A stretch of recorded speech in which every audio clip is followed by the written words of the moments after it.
Cue the new fancy intro in 3, 2, 1.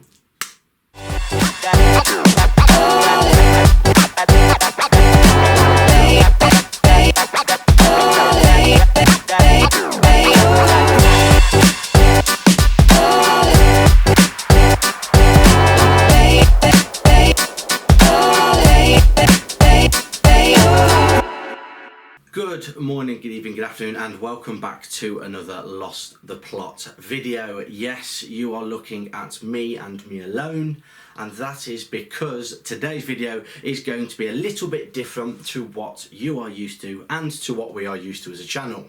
We are going to try and experiment and release different types of videos to you, and this will be the first of many. And this video, as suggested, is going to be a review of April, because I have managed to watch many films in April. 5 to be precise, but we are still going to do it, and as a channel we are still trying to develop and become a little bit more professional and develop our brand as well. As you would have already seen, we have our new intro that we have worked on, and it's took a little bit of time, which hopefully you liked and hopefully adds that little bit of professionalism to our videos and as we start to establish our brand.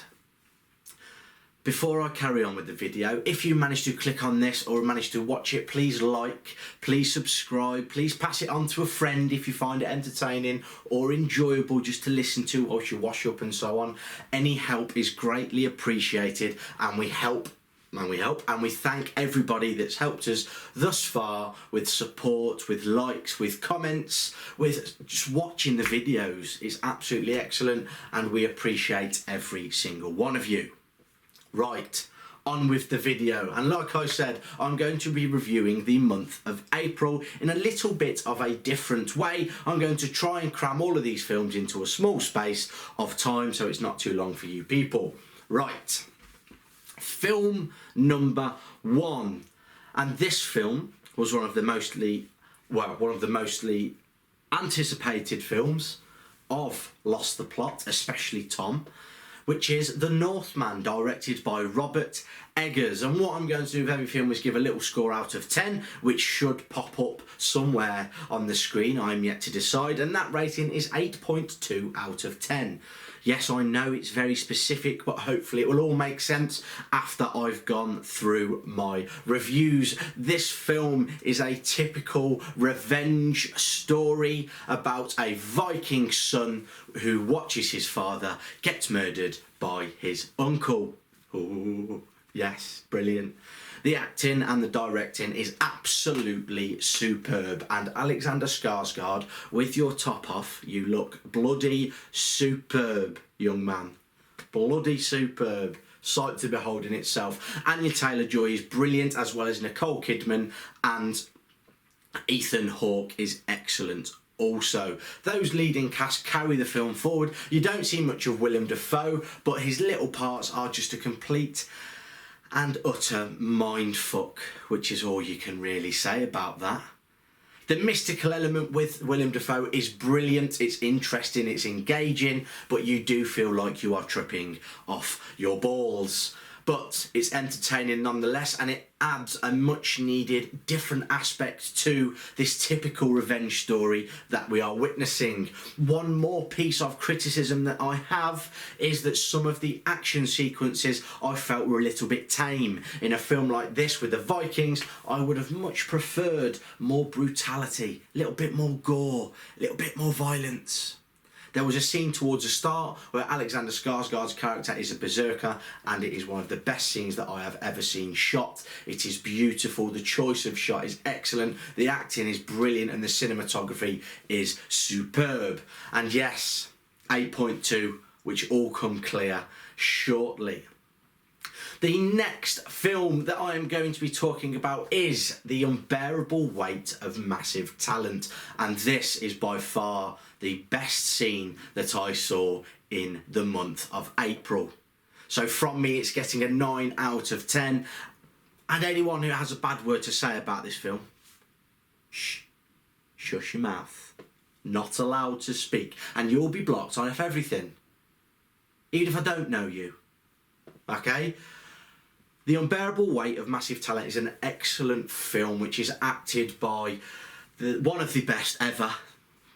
Okay, that's a little bit of a piss take, but an amazing actor with Nicolas Cage, and Pedro Pascal is also excellent in this film as well. It is extremely cleverly written in the sense that the film that we are watching is about a film, and these two men are creating a script which turns out to be the actual script for the film that we are watching. It starts off as a character-driven comedy, which is genuinely one of the funniest things that I've ever seen.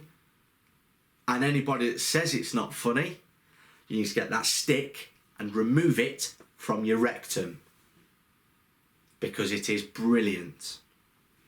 And then halfway through, probably the last third, the final act, as the script in the film says, it turns into a serious action film, and it is absolutely excellent. There are genuinely some entertaining action sequences that you would not have expected from the first two acts or the first half of the film. It is absolutely brilliant. The director, Tom Gormican, however you say that word, has done an excellent job, even if it is one of the first films he's directed properly and one of the first projects that he has written. The first two films I would highly recommend you go and watch. If you haven't already, make time to do so. And if they are no longer in the cinema, wait until they are out and please watch them, because they are absolutely superb. Film number 3. That film is Fantastic Beasts, and the utter bullshit title, that is The Secrets of Dumbledore. And if anybody has watched this film, could you please tell me what the secrets were? Because I didn't see or notice any of them. Zero. Which sort of annoyed me to start off, because the title doesn't make any bloody sense. The comic relief was about as funny as an Oxfam advert. And some of the storylines were underdeveloped, were boring and time-consuming. The pacing at times was all over the place and didn't make much sense, and the characters felt like they were only being used because they were characters that were used in the first two films. Not good. Mads Mikkelsen I feel a little bit sorry for, because he was tasked with the uphill task of playing Gellert Grindelwald after Johnny Depp's unbelievable portrayal of him in the second film. And yes, although it is a different Grindelwald we get, it doesn't match the tone in which they were going for in the second film, which detracts from the film itself. You are still left with far too many answers. No, you're left with no answers. In fact, you're left with far too many questions to ask about the film, because hardly anything was answered, which is not appreciated. It is directed by David Yates, and I was going to originally give it a 6, but that's a load of tosh. I'm giving it a 5. If you've not watched the other two, I wouldn't bother, if I'm being honest. It wasn't that exciting, and it was quite a deflating end to what seemed to be quite a promising new trilogy from the magical universe that is Harry Potter. Right, film number 4, and now lifting it a little bit, we have Operation Mincemeat. This is a World War II drama that is based on an absolutely ridiculous plan to fool the Germans into moving their troops to Greece. There's a little summary for you. Operation Mincemeat is directed by John Madden, and I'm going to give this an 8 out of 10. Hence, The Northman being 8.2 out of 10, because I felt that The Northman was a little bit better than Operation Mincemeat, although Operation Mincemeat's characters were brilliantly distinguished and the compelling and intriguing dialogue carried the film superbly. However, on first watching this film, I gave it an 8.5 out of 10. On further reflection, it deserves an 8 because there was one major problem with this film which detracted from the palpable tension that was built and the intriguing storyline that is Operation Mincemeat, that was originally Operation Trojan Horse, about a dead Welsh soldier that was dumped on the coast of Spain. And that is the stupid subplot that is a typical love story that is not needed and takes the centre stage far too often throughout this film. Stick with the tension, stick with the drama, stick with the characters' relationship, the main two, not the female. Ridiculous. Not every film needs a love story, and the fact that it was a true event, it's starting to make me feel a little bit like that particular part of the film took away from the realism. Didn't like it. Not good. So, don't do that again. Thank you very much. The last film that I watched that I'm going to mention is The Lost City, directed by Adam and Aaron Nee. Yeah. One thing that I do say about this film is that I wished somebody went to the directors and had a conversation and went, "Nee bother with that film. It's terrible." Little joke in there for you if you know where it is. And it is. Piss poor, to say the least. There were genuinely funny moments, and by genuinely, probably about 2. And those 2 moments were absolutely ridiculous, and the film would have done better if it sticked to being a ridiculous comedy that it promised to be. The trailer showing the best parts of it and cooked us all into thinking that this was going to be a good film. It was the same regurgitated treasure hunt storyline that you see in every bloody treasure hunt film. National Treasure. Uncharted did it a few months ago, and now we've got The Lost City, which would have done better if it stuck to being ridiculous. But what they tried to do was be serious and add another love story in there. No one cares. So stop. Again. Yeah. The pacing was not very good. Daniel Radcliffe's character was underused and just the typical villain that you see in these type of films, and there was nothing there that was really engaging. The plot was boring and, as I said, regurgitated. Cinematography was good, looked pretty at times, but other than that it was a struggle to sit through.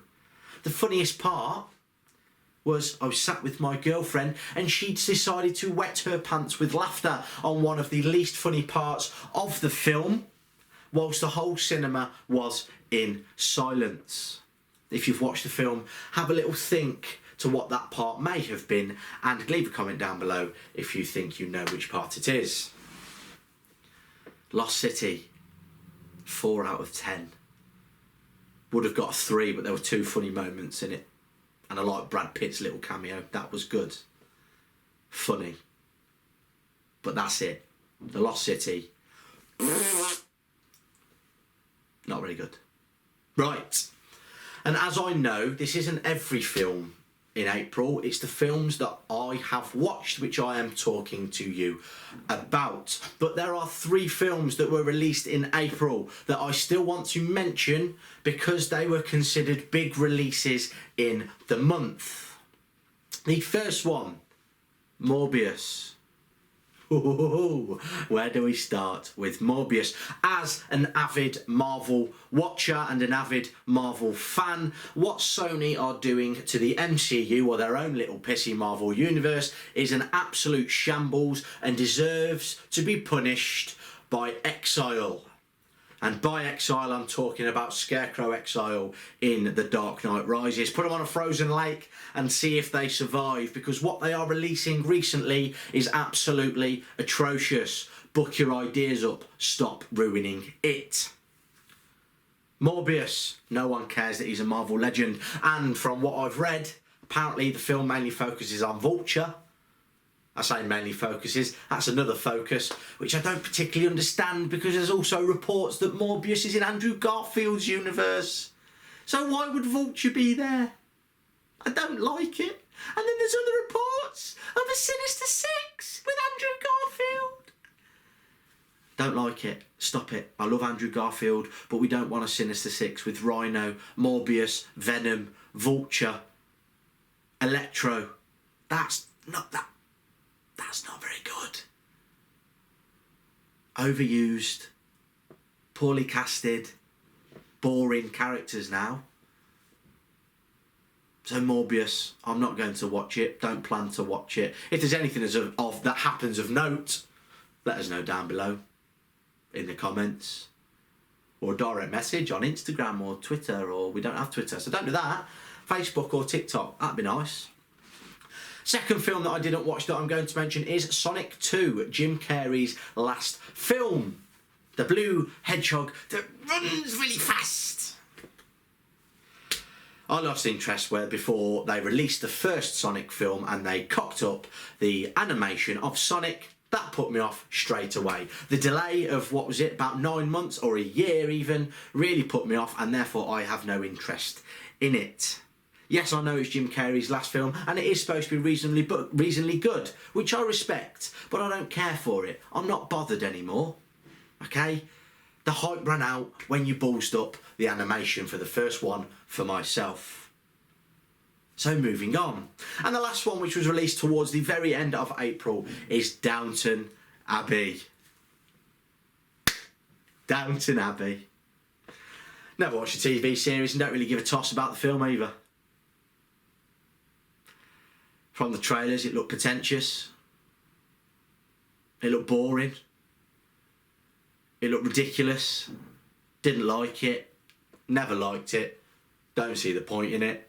And probably because I didn't watch the TV series, I have no connection or attachment to the actual film itself.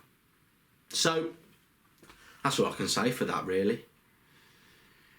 And obviously, to finish off, that's it. They're the 8 films, really. The 8 biggest releases of April. And what I am going to look to do is do this for every single month and watch as many films as I possibly can. Whether that be the big releases or that be the smaller releases as well, just to put into a video and let you guys know what I feel of them and if you should watch them. Obviously, I don't buy the tickets individually. Luckily, I've bought and I have the money for an Odeon Limitless card. This is not an ad, other cards are available. But if you are an avid film watcher and you want to go and see all of these fantastic films that are being releases, I would highly recommend you do so. It enables you to go and experience films. If you have a spare 2 hours or you are bored, it is absolutely excellent. It enables me, someone who's passionate about film, to go and enjoy as many releases as possible. So I would highly recommend you do that if you want to expand your knowledge of film and you enjoy going to the cinema. It is genuinely enjoyable. Okay, we also have, to finish off, which is exciting, we now have a Facebook page, which is Lost the Plot. We now have a TikTok, Lost the Plot YT. And we also, as you already know, have an Instagram, which is also Lost the Plot YT.